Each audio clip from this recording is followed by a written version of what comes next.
Halo semuanya, kembali lagi kepada kami, kelompok 9 yang beranggotakan Nicholas Duyarto, Atar Kusuma Pratiwa, Zulfikar Ramadan, Sinzi Winata, Lucky Benedict, Jocelyn Wijaya, Elaine, dan Christian Lianto. Nah, kali ini kami ingin mempresentasikan lagi nih mengenai bisnis proses. Tapi kali ini kita ingin mempresentasikan tentang bisnis proses dari perusahaan lokal. Kan kemarin tuh kita mempresentasikan tentang Nintendo. Nah, kali ini kami akan mempresentasikan bisnis proses dari perusahaan Lipo Group. Nah, sebelum kami mulai, kami ingin memberitahu nih kalau misalnya presentasi kami ini datanya tuh berdasarkan dari IDX atau Indonesia Stock Exchange. Oke teman-teman, jadi pertama kali yang akan kita bahas adalah proses bisnis yang dilakukan oleh LPKR. Seperti yang bisa teman-teman lihat pada grafik yang sudah tertera di slide berikut, Lipo ini memiliki bisnis yaitu adalah real estate value chain, yang mana dia cover dari land banking sampai dengan fund management atau investment.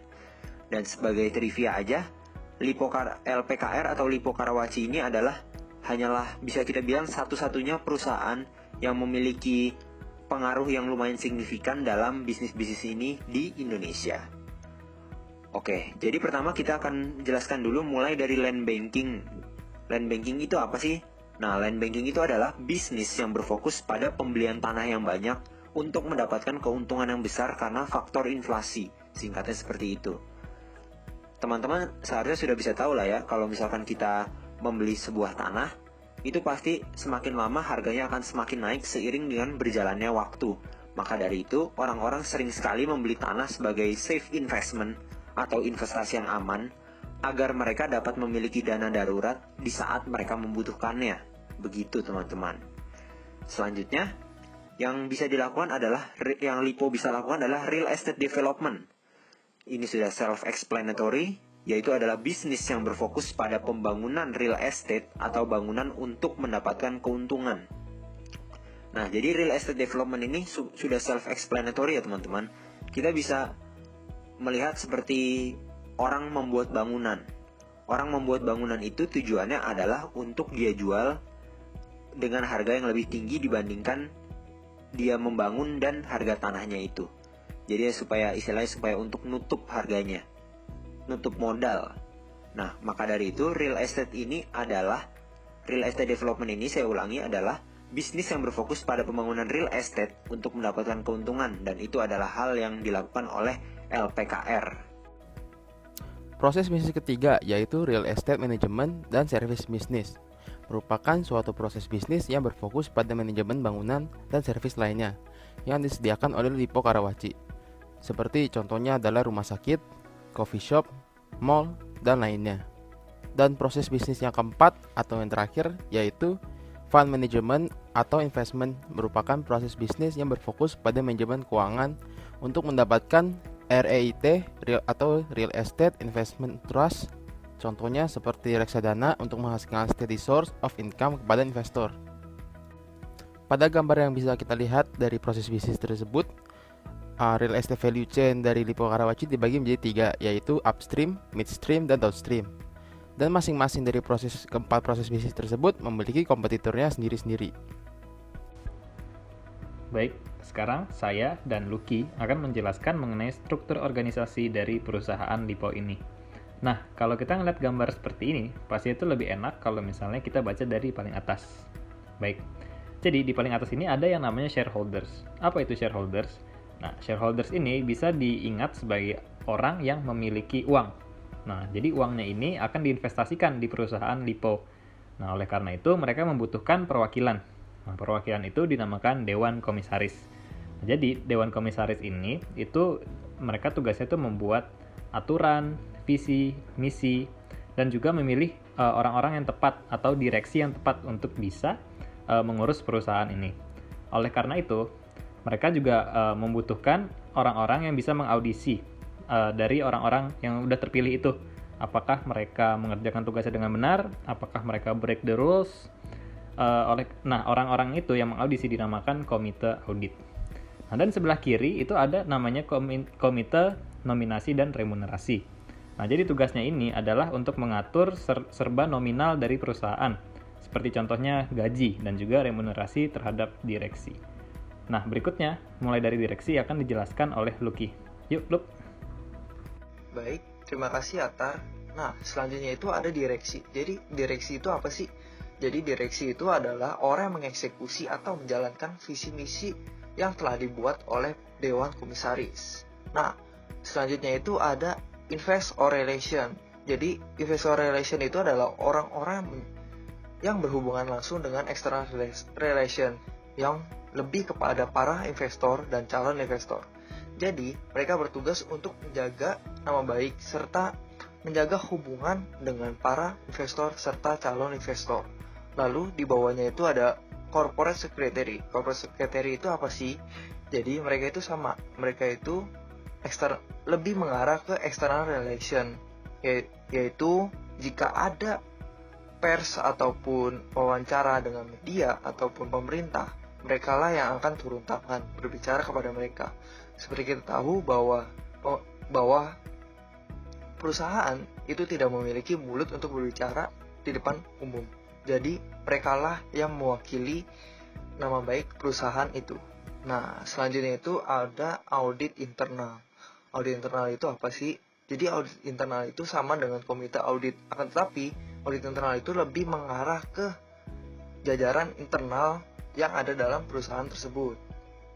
Nah, selanjutnya itu ada bisnis proses, yaitu bisnis yang dilakukan oleh Lipo Karawaci ini. Seperti contoh, mereka menjalankan land bank and ownership, lalu ada recurring income ataupun asset management. Nah, pasti kalian bertanya-tanya kan, kok direksi ini ada banyak banget sih nama-namanya, dan direktur itu kok lebih dari satu. Jadi direktur itu kenapa lebih dari satu itu, mereka masing-masing memegang sektornya masing-masing. Seperti contoh, Bapak John Riyadi itu memegang land bank and ownership. Lalu untuk Surya Tatang memegang recurring income. Oke, untuk selanjutnya akan dilanjuti oleh teman saya. Selanjutnya, perusahaan Lipo memiliki Human Resources dan Performance Management. Human Resources perusahaan ini memiliki sistem rekrutmen dengan serangkaian tahapan yang terencana sehingga perusahaan mampu memperoleh tenaga kerja yang berkualitas dan sesuai dengan persyaratan yang diinginkan. Perusahaan melakukan identifikasi kebutuhan sumber daya manusia untuk jangka pendek, menengah, dan panjang. Dalam melaksanakan sistem rekrutmen, perusahaan menerapkan prinsip keterbukaan, kewajaran, dan transparan dengan mempertimbangkan kebutuhan perusahaan berdasarkan keahlian dan kompetensi dalam setiap lini bisnis. Proses rekrutmen dilakukan melalui sistem perusahaan dengan mengisi form karir. Form rekrutmen akan diajukan kepada atasan HRD. Apabila diterima, permintaan diterapkan ke dalam sistem dan rekrutmen akan dilakukan. Apabila ditolak, permintaan diajukan ke CEO unit bisnis.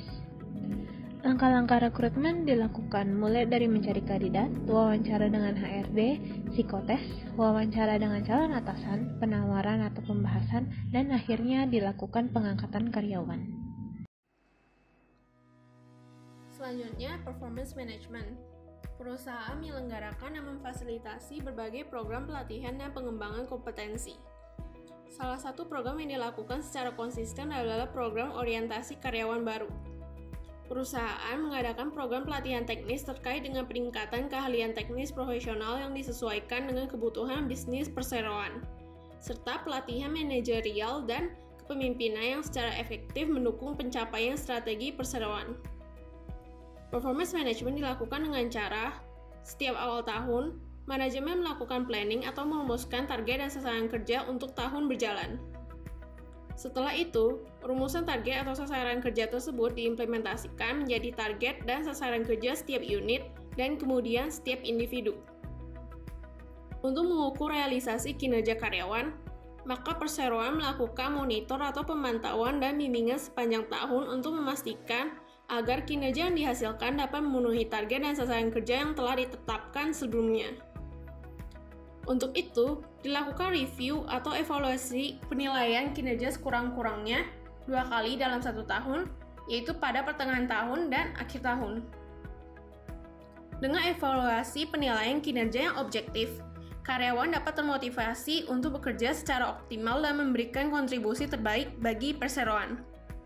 Untuk karyawan yang menunjukkan kinerja yang baik, perseroan memberikan penghargaan yang sesuai sebagaimana telah diatur dalam peraturan perseroan sebagai bagian dari reward and recognition.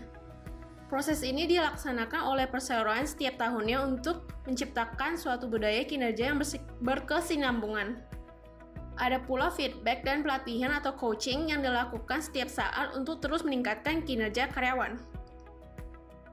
Dengan proses bisnis tersebut, Lippo Karawaci mendapatkan grafik net worth capital yang cenderung naik setiap tahunnya. Info tersebut kita dapatkan dari laporan keuangan LPKR halaman 7 pada tahun 2019. LPKR merupakan perusahaan real estate terbesar di Indonesia yang memiliki aset sebesar 55,1 triliun rupiah. Dengan recurring revenue sebesar 9,3 triliun rupiah dan revenue sebesar 12,3 triliun rupiah. Laporan tersebut juga kita dapatkan dari laporan keuangan LPKR tahun 2019.